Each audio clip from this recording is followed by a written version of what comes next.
तो आप अपने अगले AI/ML इंटरव्यू की तैयारी कर रहे हैं और एक सवाल है जो अक्सर परेशान करता है, गैन्स वर्सेस डिफ्यूजन मॉडल्स।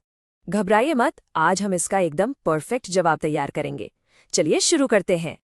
सोचिए, आप इंटरव्यू रूम में बैठे हैं, सब अच्छा जा रहा है, और फिर इंटरव्यूअर आपसे सीधा पूछता है, गैन्स और डिफ्यूजन मॉडल्स को कंपेयर कीजिए। थोड़ा प्रेशर तो बनता है ना?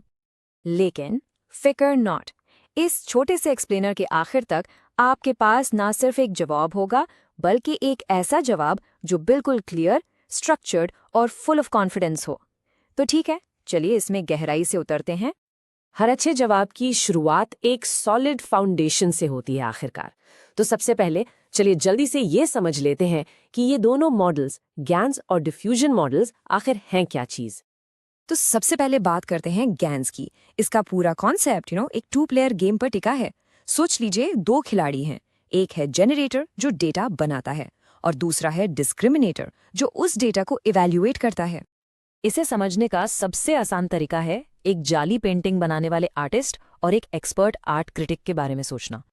आर्टिस्ट यानी जनरेटर कोशिश करता है एकदम रियल पेंटिंग बनाने की, और क्रिटिक यानी डिस्क्रिमिनेटर पकड़ने की कोशिश करता है कि कौन सी पेंटिंग असली है और कौन सी नकली। यही जो इनकी आपस की टक्कर है ना, इसी एडवर्सेरियल प्रोसेस से दोनों बेहतर होते जाते हैं। अच्छा, तो वो थे गैन्स। अब आते हैं डिफ्यूजन मॉडल्स पर, और इनका अप्रोच मैं बताऊं, बिल्कुल बिल्कुल अलग है। यहाँ कोई कंपटीशन, कोई लड़ाई नहीं है। ये मॉडल केओस से, यानी बिल्कुल बेतरतीबी से ऑर्डर बनाता है। इसका आइडिया बड़ा कमाल का है। इमेजिन कीजिए, हम शुरू करते हैं एक स्क्रीन से जिस पर सिर्फ रैंडम नॉइज है, जैसे टीवी का सिग्नल चला गया हो।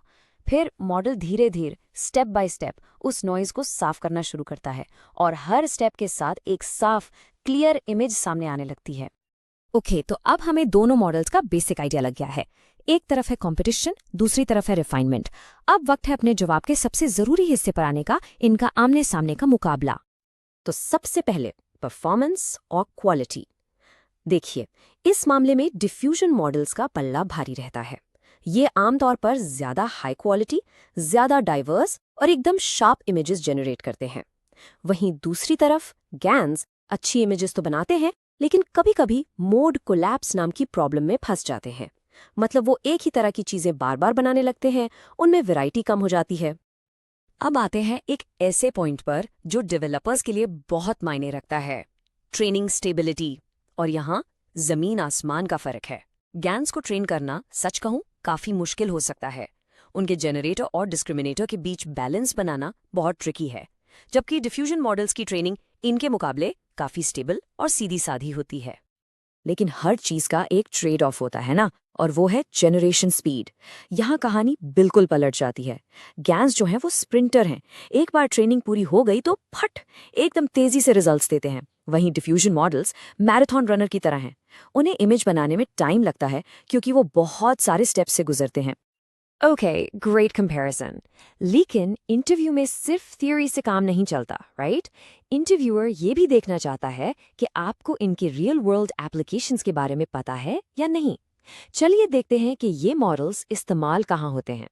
देखिए, दोनों ही models image generation, video synthesis और डेटा ऑगमेंटेशन जैसे कामों में बहुत पावरफुल है।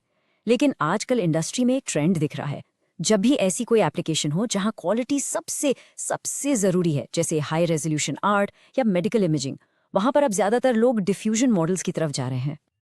तो अब तक हमने सारे इंपॉर्टेंट पॉइंट्स कवर कर लिए हैं, पर इंटरव्यू में इन सबको एक साथ एकदम साफ सुथरे तरीके से कैसे पेश करें, उसी के लिए है हमारा फाइनल सेक्शन, आपका इंटरव्यू टेक अवे। इसको ध्यान से देखिएगा। ये टेबल बेसिकली आपका इंटरव्यू चीट शीट है। ये हर चीज को एक जगह एकदम सिंपल तरीके से लाता है। देखिए, एक तरफ गैन्स, दूसरी तरफ डिफ्यूजन मॉडल्स कैसे काम करते हैं। Competition versus refinement, output quality. GANs में मोड कोलैप्स का रिस्क, डिफ्यूजन मॉडल्स में सुपर हाई क्वालिटी। ट्रेनिंग, एक अनस्टेबल दूसरा स्टेबल। स्पीड, एक फास्ट दूसरा स्लो, और बेस्ट फॉर फास्ट टास्क्स के लिए गैन्स, हाई क्वालिटी टास्क्स के लिए डिफ्यूजन। बस यही है आपका पूरा जवाब समराइज्ड। और आखिर में अपने जवाब को एक एक्स्ट्रा पंच देने के लिए आप एक फॉरवर्ड लुकिंग स्टेटमेंट के साथ खत्म कर सकते हैं। सोचिए, एक तरफ गैन्स की स्पीड है, दूसरी तरफ डिफ्यूजन मॉडल्स की क्वालिटी। तो अगला बड़ा कदम क्या हो सकता है? शायद ऐसे हाइब्रिड मॉडल्स जो दोनों की अच्छाइयों को मिला दें। ये दिखाता है कि आप सिर्फ टेक्स्ट बुक नॉलेज नहीं रखते, बल्कि फील्ड की फ्यूचर के बारे में भी सोचते हैं। तो इस स्ट्रक्चर के साथ जाइए and you will do great. Good luck.